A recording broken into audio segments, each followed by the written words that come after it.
say a lot. I'm sorry. I just noticed I was doing it. Random interjection into the podcast. I apologize because I recognize I'm doing it and I'm working on it. That's going to be one of my Lenten sacrifices. So, there he goes.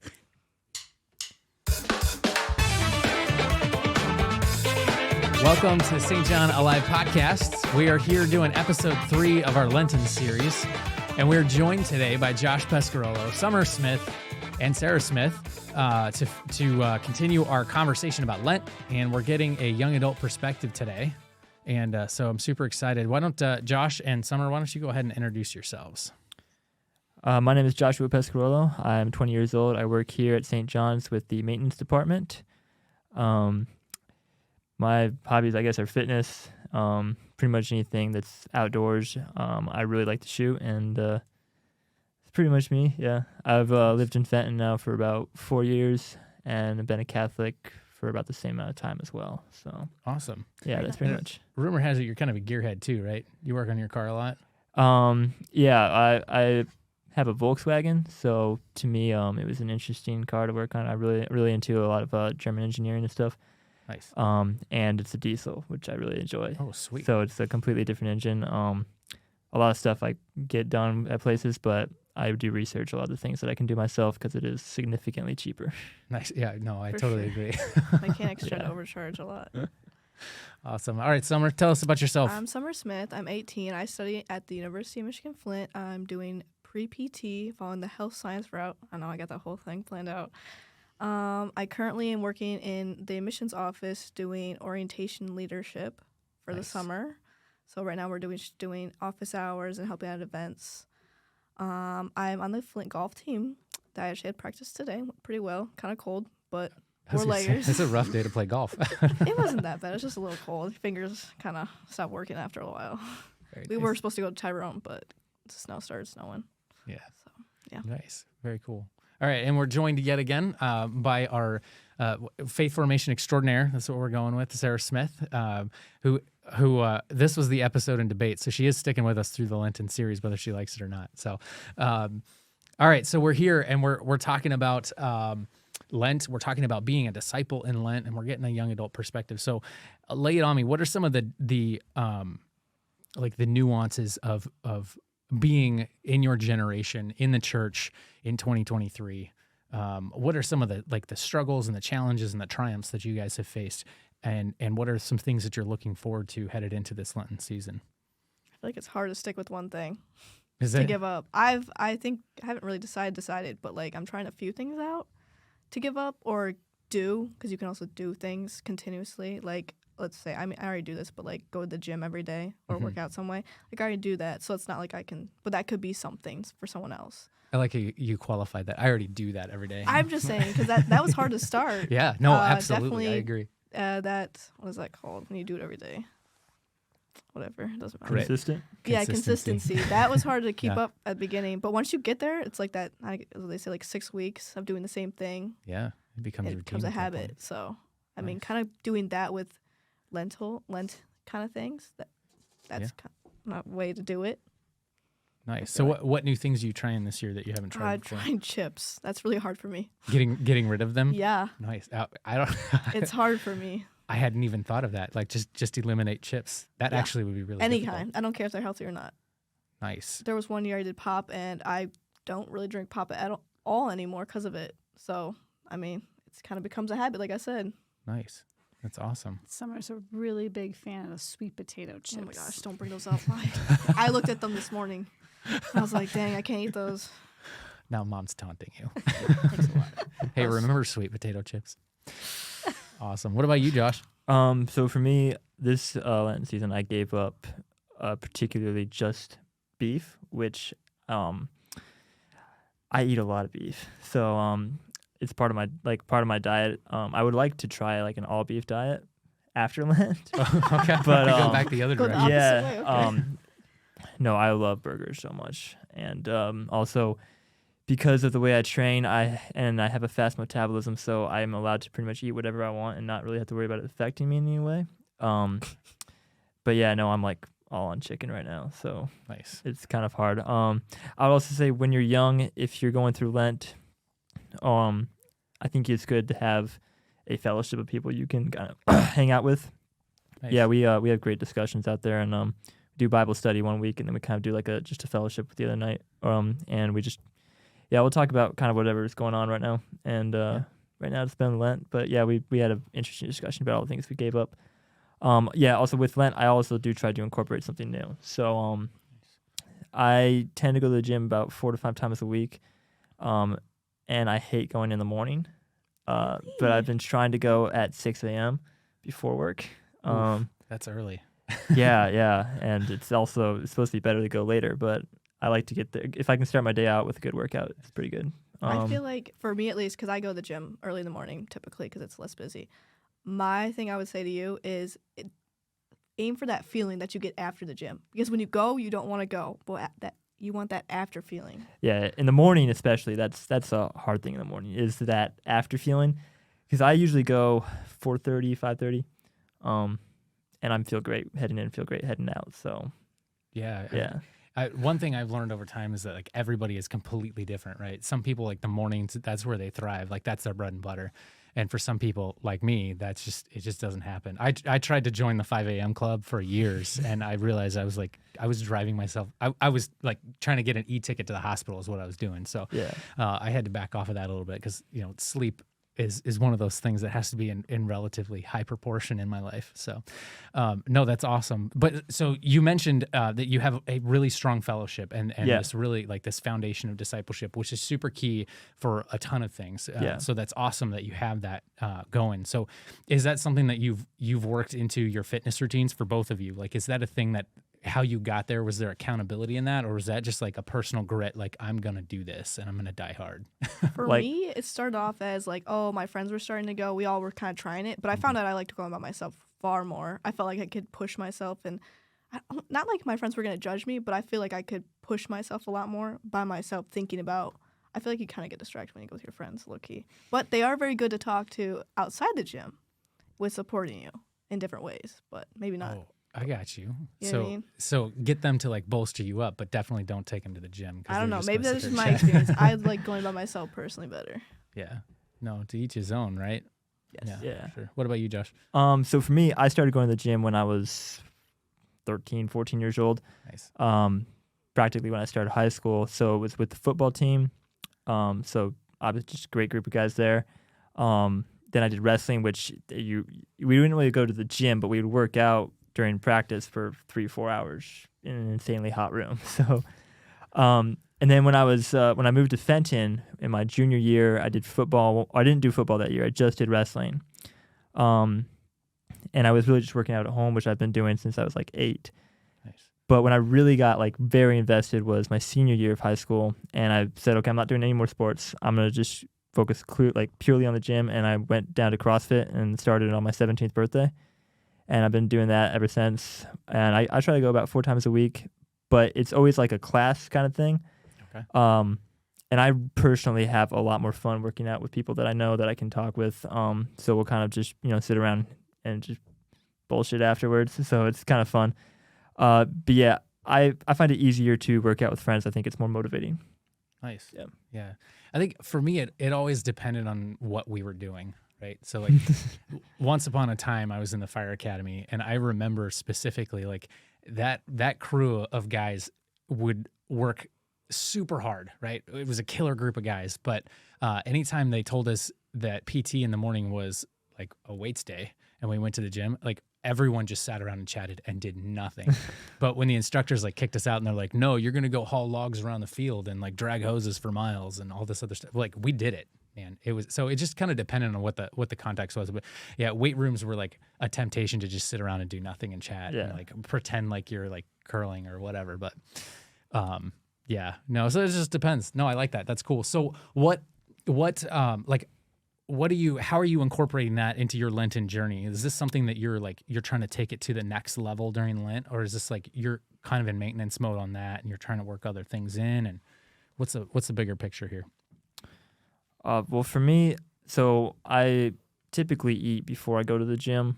I'm usually waiting like two hours before I go, which I didn't think would be that big of a challenge, seeing as when I was wrestling, I wasn't eating hardly at all because your goal is to cut weight. Sometimes I would go having like maybe an apple for the whole day. But recently, since I've come out of that and I usually am eating before I go to the gym, now getting back into that routine is somewhat harder. So, Lent's all about sacrifice. So a lot of times I'll pick up new sacrifices as I go, which one of them is now not eating before the gym, which I started like last week. It's been pretty hard, but yeah, I come home and I've eaten. I'm pretty much good after that. But yeah, I think as Lent goes on, I tend to find new sacrifices, and a lot of times they'll end up being more than just one thing that I'm giving up. And depending on how those things will impact me, I'll tend to keep them up too. Nice. So yeah, That's awesome. Any thoughts on that over there, Summer? Yeah, so I kind of use the gym to study, actually. So I typically do cardio on the tread for like 30 minutes, Nice. either end or start, maybe both sometimes. Depends on how I'm feeling that day. I really like ending or starting with that. So I actually study my flashcards while I'm doing that. So I can kind of multitask, but then it Nice. also like lets me have time to like, when I'm not on the tread doing weights or something, I can think about like my mental health and like get through that. Or if something's bothering me, I can kind of think about it during that. That way I'm still doing something, but it's not like completely destroying my life. Like, I don't know, like taking time away from like other times when I need to be focusing on something. I got you. So you're finding a balance while killing it in the gym. Yeah. I like that. Cool. So what? How has this journey? Because I didn't realize this was going to be an episode on fitness, but that's how it rolls with young adults sometimes, right? So how is this journey like through Lent? How is this practice and discipline? How has this improved your spiritual outlook? It opens you up to a lot more, I feel like. Yeah. What do you mean? Like, because I feel like I have a clear headspace, so that I can be open to a lot more ideas and thoughts and feelings. And like, oh, I do have a lot. Like for me, it was like I felt like I didn't have time to do anything, and like the gym showed me, oh, you have time for stuff if you make time for it. You might not think you do, but you can. Nice. Like, and what areas of your life has that carried into? Like, does that school, improve- actually. Really? Yeah. Like Nice. I always felt like, oh, I have such a long day. I have no time to do anything. Yes, you do. Yes, you do. Yes, you do. If you have to, write it out. That's what I do. Some days it's easier than others, and that's what happens. But you have time if you really want to make it. And that goes for anyone. So if someone else is making time for you, they could. They just choose not to. Got you. I got you. So for me, the gym has always been more of an escape, I guess, for me for I guess my mental health or any sort of stress or like, when you feel depressed. So the gym is for me one of the biggest rushes of dopamine, and which is probably why I enjoy going later in the day after I've had everything come down on me. So if I'm really stressed, whether I feel stressed or not, if I'm going at the end of the day, then I know all my stress is on me, and then the minute I hit the weights, dopamine is just flowing through my body. So when I come out of the gym, all the stuff that I've had to go through that day is mixed in kind of with that dopamine. It helps me have a better night, and then I'm good for the next day to go, So I feel like the gym for me is more of an escape from all like hardships that I've had in a single day. And a lot, it also comes down to discipline, because if you don't feel like going, you still got to go, because if that's like how you feel better about yourself, then you truly need to go, and even when you don't feel like it. And I've always had kind of a big basis of discipline in my life. So a lot of times when I don't feel like going, I still push myself to go. Yeah. Going along with discipline, it's like for me, I live on my own in the dorms now. So like no one else is there to push you but you. You are responsible for getting yourself there. Yeah. Are you proud of your daughter over there? Yes. I mean, when I was you guys' age, to get me to the gym was all competition. So I could be starting 11. So I could be first string and out there on the pitch as long as possible, So I didn't get subbed out. Yeah. That was the whole purpose. That was your drive. That was the whole drive. It was training the hardest, running the fastest, pushing those weights as far as I could go, longest on the Stairmaster, because that was like the hot thing right then. Seriously. It still kind of is for some people. I don't know. I mean, that was so I could get that spot. Yeah. Yeah. And you guys don't even have that spot. I mean, you're on the golf team, but we're Yeah. not like required. It's more like for funsies. Yeah. We did back in high school. It was Yeah, like, for sure. for me, it was like wrestling, but for me, I was always like on the smaller end. I never had any trouble with wrestling because I was smaller. for 3 years, I was always on the lower end, so I always got to wrestle those guys that were in their first year, even when I was on my second or third year, which offers a lot of advantages.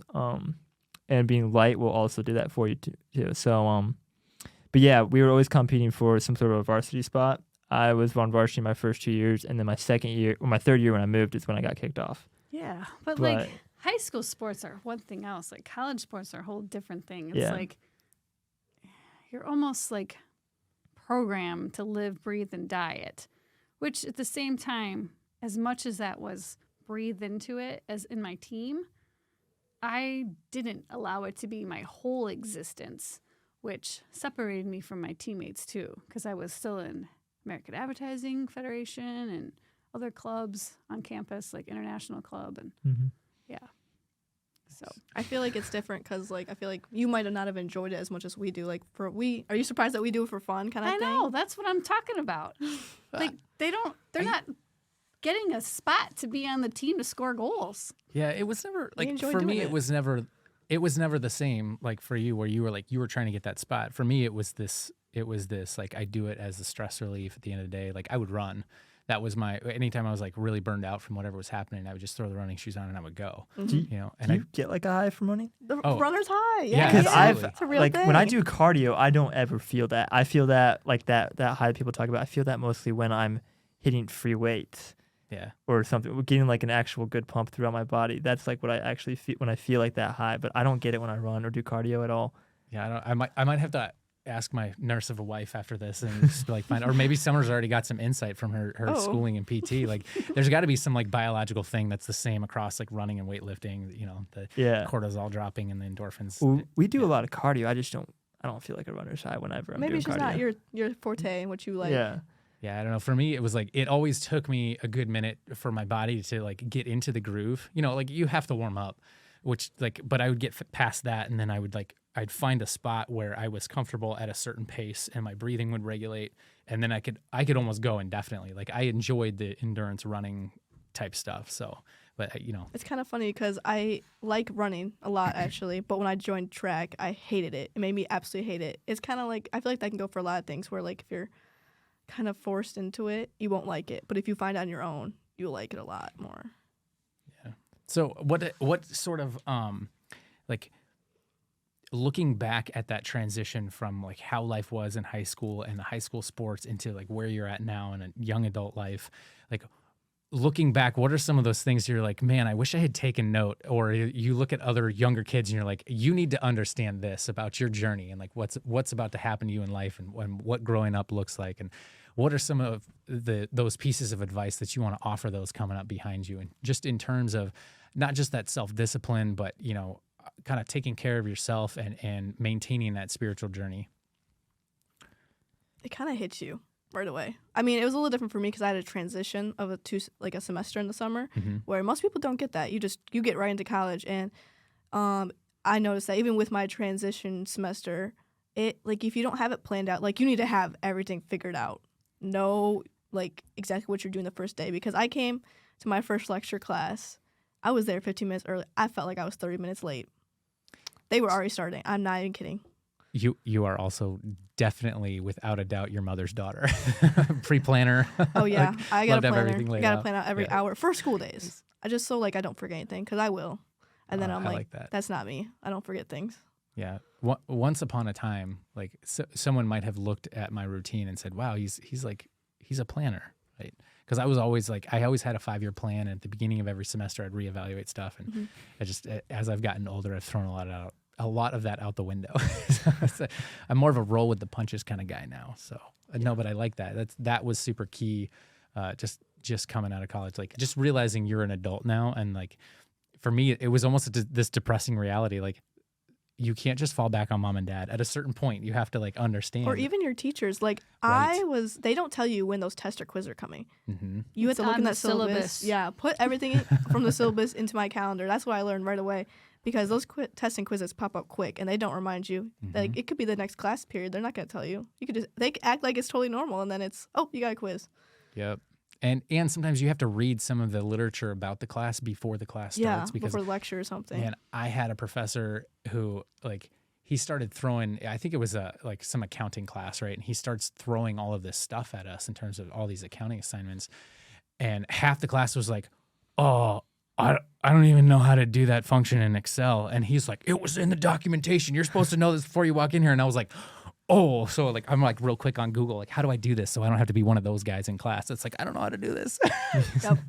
Yeah, no. Sometimes you do have to look ahead and just see what's coming to try to stave off some of those Yeah.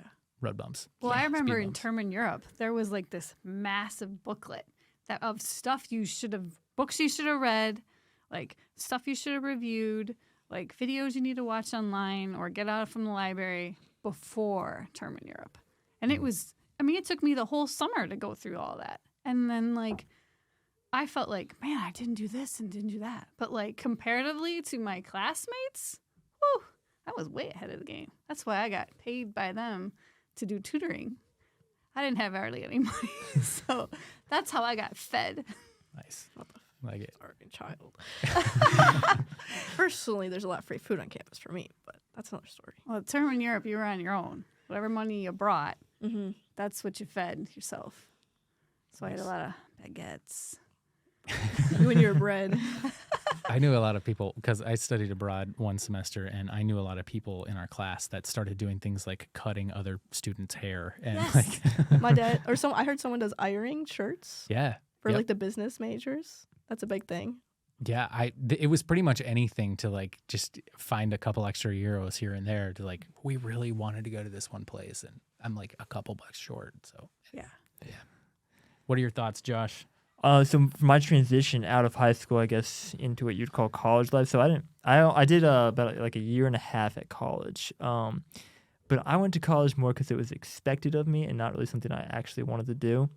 Because when I got out of high school, like I had absolutely no idea. For like the longest time, my goal was just to get out of high school and then go join the Marines. It's like what I wanted to do. That was my life.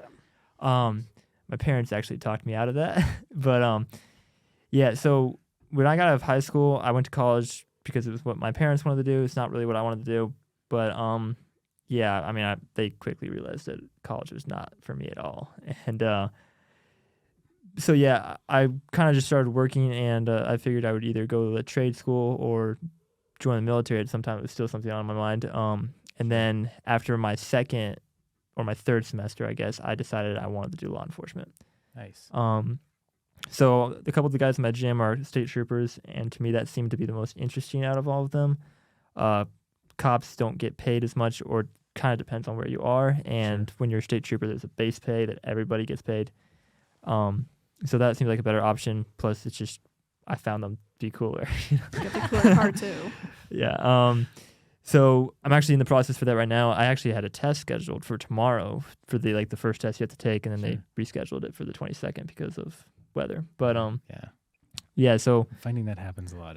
Yeah. I already got the buildings are closed for the next 2 days at my campus. I'm like, we're on spring break, but okay. But yeah, for any kids that are coming out of high school, if you're listening, I would recommend that if you really don't know what you want to do, don't go to college. Yeah. If you're I feel like it's 18, wasted time. if you're 18, Waste of money. 18 That too. between 20, if you don't know what you're doing, I would recommend not going to college. Maybe go get some like skills, like do a trade school, or just like what I'm doing now. I've learned a lot of things about stuff I didn't know how to fix before, but I do know now. And I do love my job at the church. So yeah, Mike's been asking me if I'm gonna stay for a long time. I'm like, well, I don't know, maybe.